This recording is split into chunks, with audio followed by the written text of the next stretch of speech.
This is the politics of everything, and I'm your host, Amber Daines.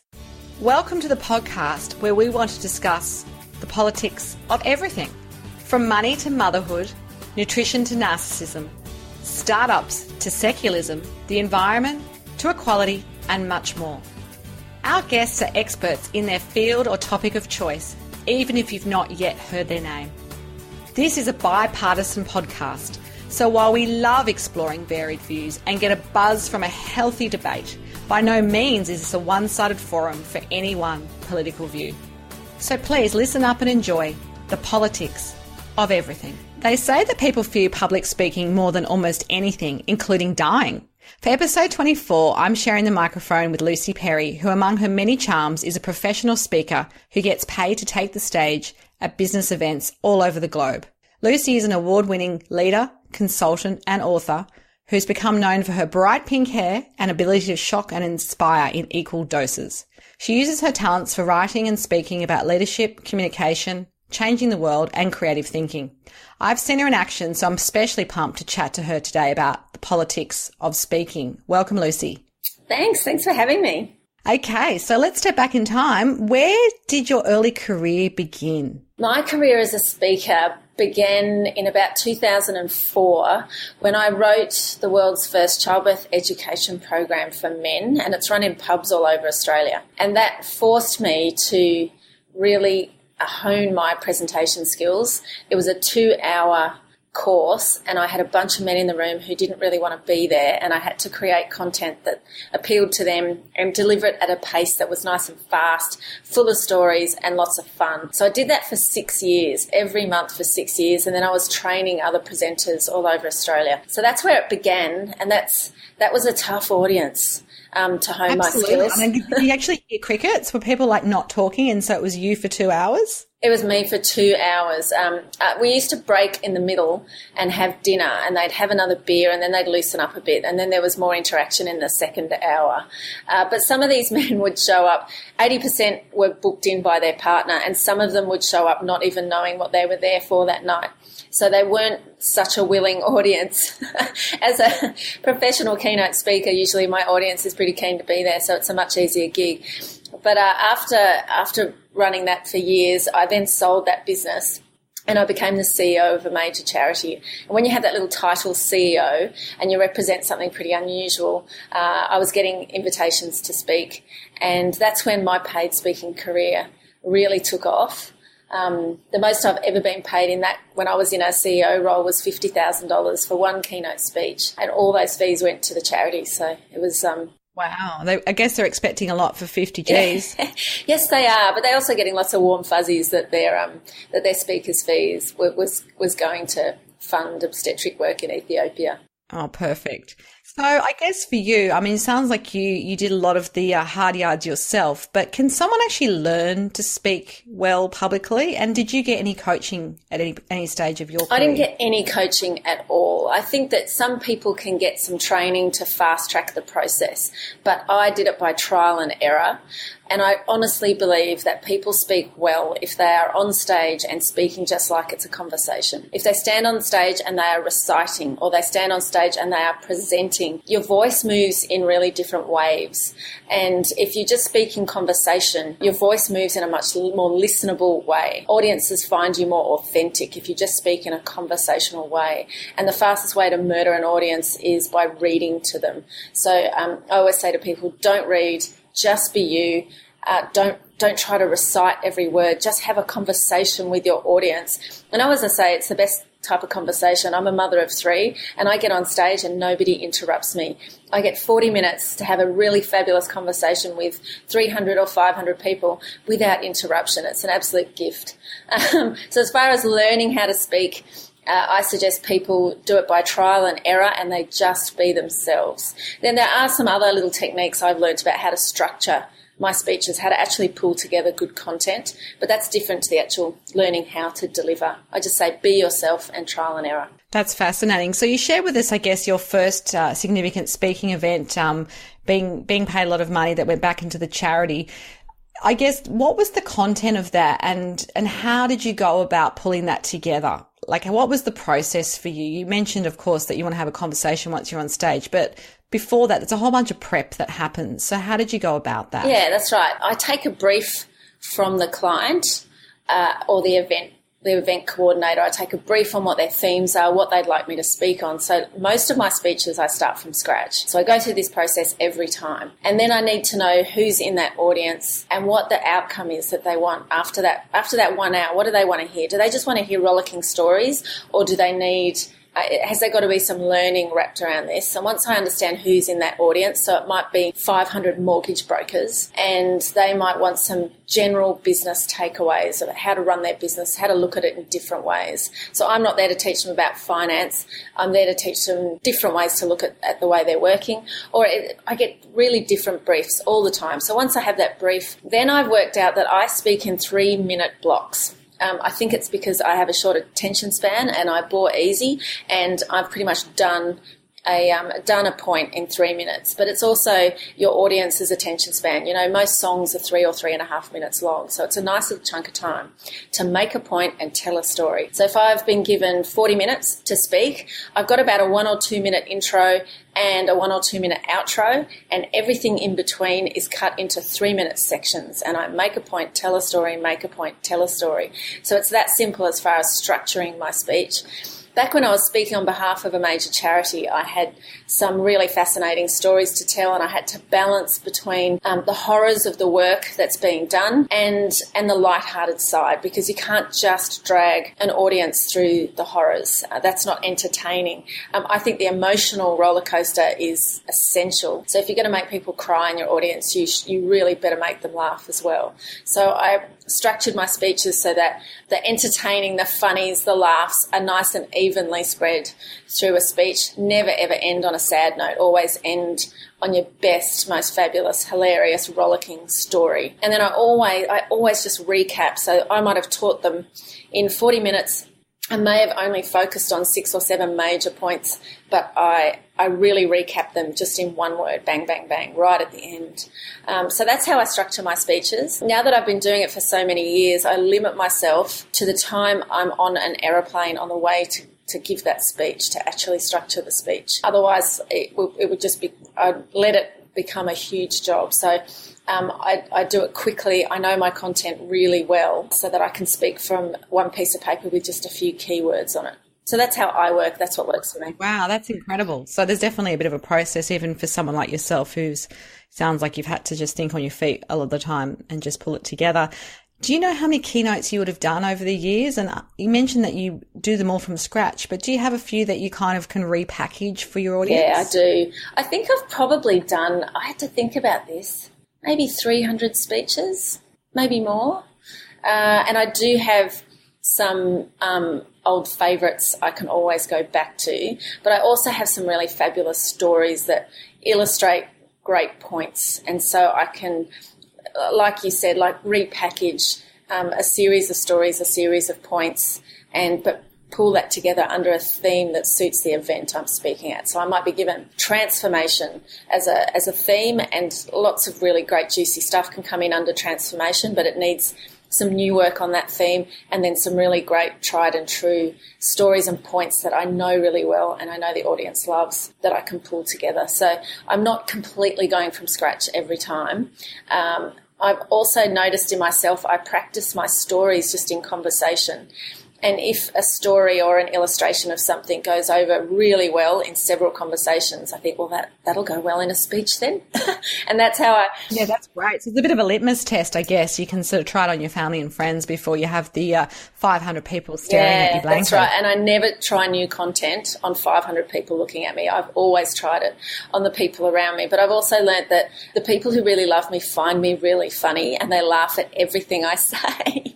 And so I've had to try build a bigger network of people to sort of test things on, because, you know, people who adore me think I'm the funniest person they know, and that's not a very good test. No, definitely not. Indeed. How candid of you to share that. I suppose, you know, for you, speaking has obviously been part of your career, but it's also perhaps helped raise your profile. So I guess, how did speaking really become a career for you? I mean, a lot of people do a few speeches here and there, but they certainly don't make a living out of it. Yes, I finished up my last CEO role, and had done a lot of speaking when I was working with that charity, which was a Cambodian charity. And I just thought about what I really wanted to do next. And I love the speaking. I think I might be addicted to dopamine, and I love the buzz Aren't we all? I love the buzz. It's actually the buzz afterwards. I have a really good time on stage. I'm actually a bit revolting to be around for about half an hour before I speak. I love being on stage once I get into the groove, and the buzz afterwards lasts for hours. And being on the speakers trail, I meet the most amazing people, the other speakers, the people in the audience, the people I work with. And so I decided that I would focus on speaking, and I haven't looked back. I've absolutely loved it. It comes with travel, and after traveling in places like Cambodia and Ethiopia, I will never say no to a 5-star hotel. So that's a really nice speaking circuit. Yeah, and then sometimes you're taken to fabulous places like Fiji, and you're just forced to stay another night. So it's terrible. Yeah, I really enjoy it. It challenges me. You cannot take these gigs for granted. You cannot show up at a speaking engagement unprepared. I might sound like I wing it on stage, but I'm actually well prepared. And I just love the buzz, and especially the people I've met. I've made really great friends who've been in an audience. They've come up afterwards and said hello, and we've connected, and we've wound up being great friends. So it's a pretty cool way to make a living, and I love it. Excellent. So you found your calling, it sounds like. So what do you enjoy most about public speaking, and how can we all learn to love the process a bit more? As I just said in my intro, a lot of people fear it more than even dying. The idea of everyone looking at them, the fact that they might stumble on words. I mean, how do we actually learn to enjoy it if we're kind of newbies to the speaking gig? Yeah, two things. You have to know your content really well. So nothing is more frightening than going up in front of an audience to present something you don't know off by heart. So if you're having to refer to notes or read chunks of it, and when you're nervous, your eye doesn't flow down a page in a nice, neat way, your eye will jump around the page, you'll lose your play. It is too horrifying for words to present something you don't know well. So that's number one, is know your content off by heart. Practice it on the dog. Practice it I actually find practicing in the mirror impossible. I can't do it. Never on stage can I see myself. I can hear myself, but I don't have to look at myself. So I say just practice it over and over until all you need are one-word triggers to send you into the next section of your speech. So once you know it well, you'll be much more confident going up there. And the second thing I always say to people who are nervous about speaking is, remember, when you go on stage, the audience loves you already. And that's because the audience does not want you to face plant, because it is the most awkward thing for everyone to go through. The audience wants you to succeed. They're already behind you. They love you already. So I tell myself that before I go on. Before I walk on a big stage with a big audience, my heart is pounding so loud I can't even hear them introducing me. And I just figure they've said something that is great.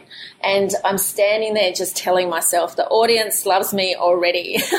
I've just got to deliver what I know really well and do it authentically and in a style that lets me correct myself. You know, if you screw something up and it's a very conversational way of presenting, you can always backpedal and go, I forgot to tell you the most important thing back there. And you can just wind back, tell that bit, connect through and keep going on, and it won't derail you. So those are the things I recommend to people who are afraid of speaking. No, it sounds fantastic advice and so practical, and I can actually picture you going through that process, those mantras before you get on stage. And, there's people like Amy Cuddy who've become well known for the power pose, that, if you go into this pose before you go onto stage or do something really scary, you can actually change your mindset because you've changed the way your physiology is as well. So I think those sorts of things can really help. Yeah, I agree. Actually, one more thing. I've noticed that I need to focus on my breathing, and I have to consciously tell myself to breathe into my stomach. And this is just before I go on stage. Once I'm on stage, I don't think about my breathing. But before I go on, I need to breathe into my stomach and take some really deep breaths. Otherwise, I've noticed I can go on stage and do shallow breathing and I sound a little out of breath. So I've had to do that to take control of my breath and pace myself. That's really important. Breathing is great, and also relaxes you and calms you, I guess, as well. There's probably some sort of, physiology around why the breathing becomes key, I guess, to calm our nervous system and stop those little voices in our head going, I can't do this, or I'm going to stuff up. So yes, I think breath work is really, really key for many things. So when you go to prepare, you hope it all goes well. But there are technical things that can happen or last minute changes. So do you have any examples of when that's happened to you and how you've dealt with it? It could be they change the order, a speaker hasn't shown up, you're suddenly the first speaker, or whatever it might be. How do you deal with that? I've had so many horror stories.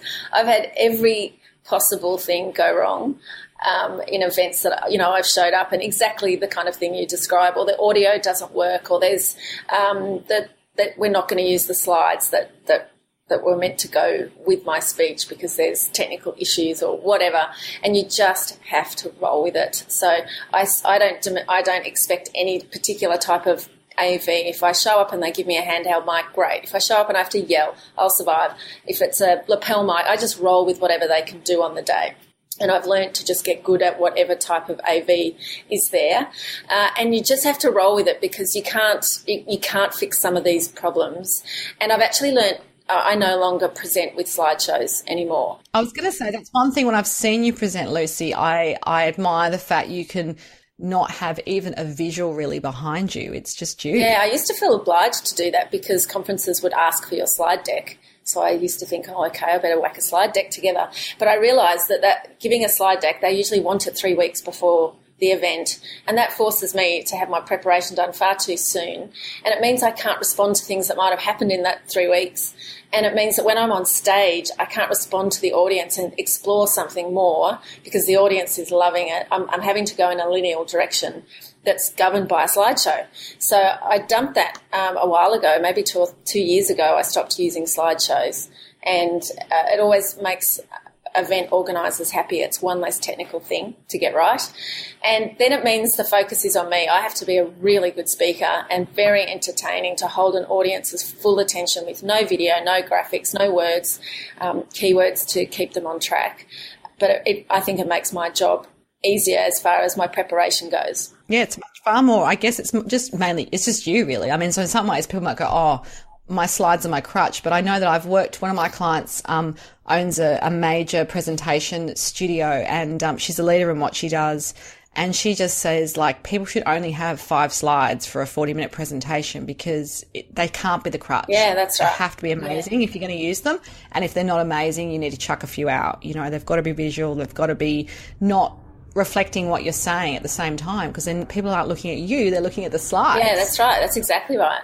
I think one of the common mistakes or things that I have to roll with on the day is I show up and things have run well over time. And so I've had a brief to give a 60-minute presentation, and they've said, we're really sorry, you're going to have to cut it to 40.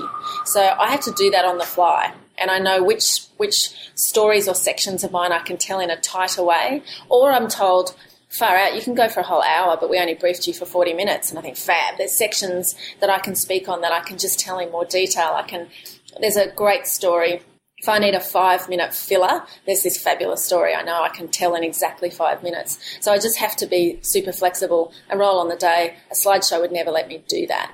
The other cracker I remember, it was at Parliament House in New South Wales, and I showed up, and it was back when I was using a slideshow, and I couldn't see the slideshow from where I stood. The audience could see the screen, but I couldn't.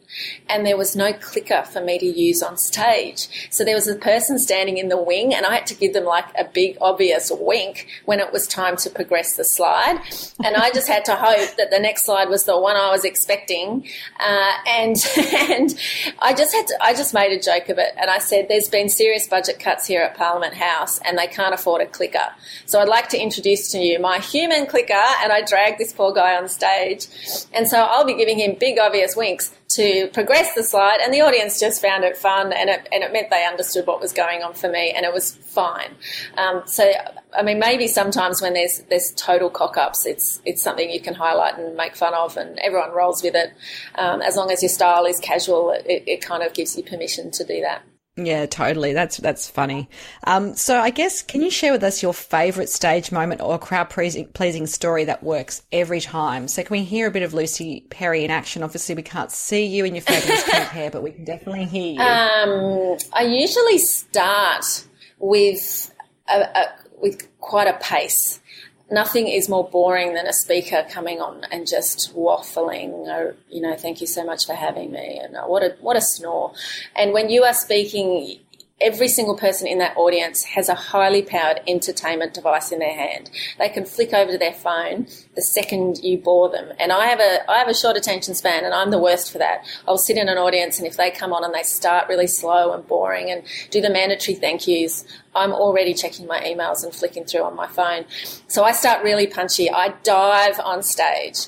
And I usually try to develop some kind of camaraderie with my audience. So if it's a bunch of people who've come together and they've got a day off work to do this big workshopy day or to go onto this conference, I say, how cool is this? We get to wag work together. And that usually just gives some kind of camaraderie with your audience. They have a laugh because it's meant to be work, but we're actually having a really good time. Then I'm really conscious of their time, and I say, I have you for the next, and it might be 60 minutes, 40 minutes. I have you for the next 40 minutes, and you are never going to get that back. So I'm not going to waste your time. We're going to crack on right away. And I think audiences appreciate that I appreciate their time.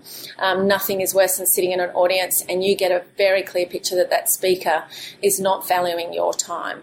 So I start nice and pacey like that. And if there are thank yous to do, I always do them at the start of my speech, because I guarantee you I'll forget them at the end. So if there's people to thank, I do that, but super fast and try and keep it quite light-hearted. So that's how I...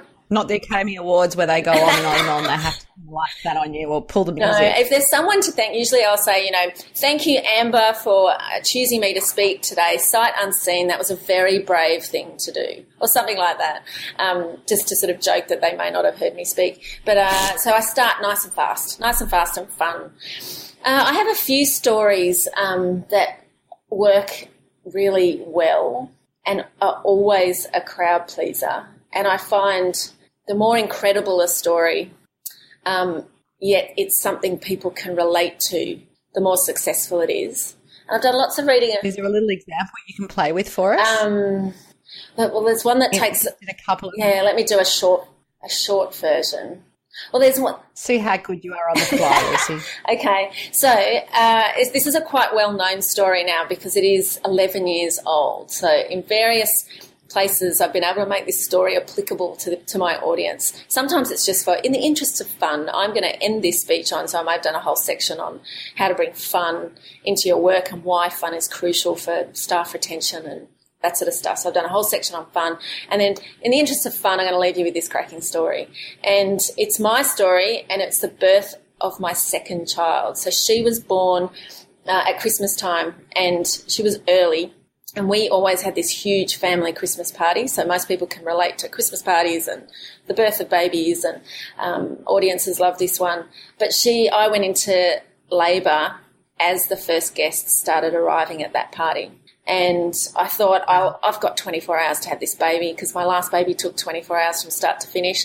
And I thought, I've got $200 worth of sausages on the barbecue. I've got to get this thing going. So my head was not in my uterus, and I was ignoring the very clear signs that I was going into full-on roaring labour. Within about half an hour, I couldn't speak through contractions, and I had to just opt out of the party. I got my husband's attention. I ran up the hall, and I remember the last thing I did before I opted out of that party for good was I cranked up the stereo, because I'm a very loud birther. And last time I screamed that hospital down. And so I cranked up the stereo so I could holler as loud as I wanted to. And I still remember the song was My Sharona, which is a pretty cool birth song. So then I ran into my ensuite bathroom, and honestly, 2 contractions later, her head popped out. And as her head popped out, my husband was standing in the bathroom door with a beer in his hand, none the wiser, no idea I was in labour. And he says to me, "What do I do?" And I said, "Put the beer down, because on the next push you are catching this baby." And he did exactly as he was told. Multitask right now. Put the beer down, and she came rocketing out, and he caught her. And Then eventually the midwife showed up. She did the business end of the deal, and then I had a shower, got dressed, wrapped up my baby, and went out into the party and had champagne. So it was a pretty. That is an awesome story. Pretty unusual story. And I told that a couple of years ago, and there were 3 people in the audience who were there at that party when Harlow was born. So that's incredible. Yeah, that was. So they can verify it's a true story, not making this stuff up. They could. Yeah, lots of fun. Cool. So as we head towards the end of the interview, do you have any mentors or inspirational figures that have kind of powered you through in your career or in your life? And what have they taught you? In my life, I've had a lot of different people who've inspired me, but in the speaking career side of things, unusually it's a guy called Bernard Salt. And he sort of took me under his wing about 2 years ago. We went on a national roadshow together and spoke in 6 locations, and he spoke on demographics, and I was speaking on social media actually. And he was so fantastic. He gave me so much advice about how to run your speaker business, how to look after yourself on the trail. I remember asking him, I noticed, Bernard, that you don't drink at all. And he said, when I started on the speaker's trail, my body couldn't cope with doing breakfast gigs on a plane, a dinner gig, and drinking, and getting up the next morning, catching a plane, doing the next gig. And he said, I gave up alcohol for good. And so I've never, ever drunk on the job after learning that from Bernard. And also seeing... Yeah, he's amazing. He's actually was one of our early podcast interviews too, and I've seen him present, and he's a master at what he does. He's fantastic. He's the master of... I've learnt from him about owning the stage. Don't hide behind a lectern. Own the stage, where to stand. He's nice and pacey. He's really funny, but you learn a lot when you hear Bernard speak. I've never been bored when I hear him speak, and I've heard him give the same speech, 6 times on that particular trip, and it didn't bore me at all. So I've learnt a lot from him, and he's a really generous, good guy. Excellent. So if we want to finish up now, the last bit of advice I'd love to hear from you. Anyone who wants to get better at public speaking, do you have any top 1 or 2 tips? What would they be and why? I would say start out by practicing doing free gigs. So there are hundreds of Rotary clubs all over Australia, and they need a speaker every week at every single one of those clubs. So do 50 Rotary clubs with a cracker speech until you've got that honed. And Rotary is a tough audience. To make them laugh you've really got to work hard. So start by practicing, and then get some really good video. Once you have video, your videos sell your speaking work. So I only have 2 really good videos at the moment, and they trigger so much work for me. It's fantastic, and I only got those in the last 3 years. So start by doing free gigs in places like Rotary clubs, and get some good video, and then go. Excellent. Well, it's been a pleasure to chat to you today. I've learnt so much, and as a speaker, I'm always looking for new tips myself. So if you want to connect further with Lucy, we'll have her details on our show notes. You've been listening to The Politics of Everything. I'm Amber Daines. Until next time, be well. Thanks for listening today. If you've enjoyed The Politics of Everything, we thrive on feedback. So please add a short review and share the podcast with your network and your friends and family. I'm also always on the hunt for fabulous new guests, so if you've got a view to share and an idea how to get our listeners excited, please email me at amber@bespokecoms, that's bespokecoms.com.au, and we'll be sure to get back to you. Until next time.